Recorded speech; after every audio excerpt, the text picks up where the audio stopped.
เอา1 2 3สวัสดีครับผมมือนี้กลับมาพบกับผมชินหน้าวีหนีคดีความมือนี้ที่มารีวิวปั๊มค่าเทคแข่งใหม่มันจะตัวทอนสาขาแรกผมก็บอกก็เห็นเกือนมันก็เพิ่งมีบ้านนี้ที่ยังแล้ววะทัน 1 2 3ย่างรถบัด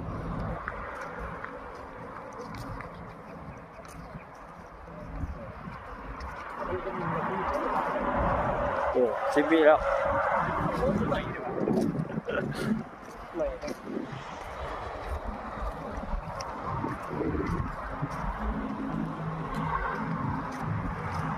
โอ้ยเหมือนขัดเหมือนเดียว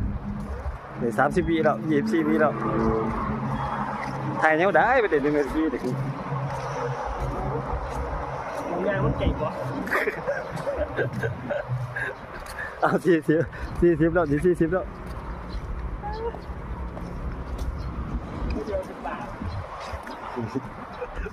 ก็เรียกว่ามาถ่ายห่างยังไปยังไปยังมาถ่ายเรียงยังก็สิว่า เป็นมองลงคนเช่าหน่อยค่าทูค่าจิตกันเลยชุ่มแมงไปแล้วชุ่มแมงชุ่มแข็ง หนอกซุ่มกับซุ่มแล้วเอาเดนาทีกว่าแล้วนี่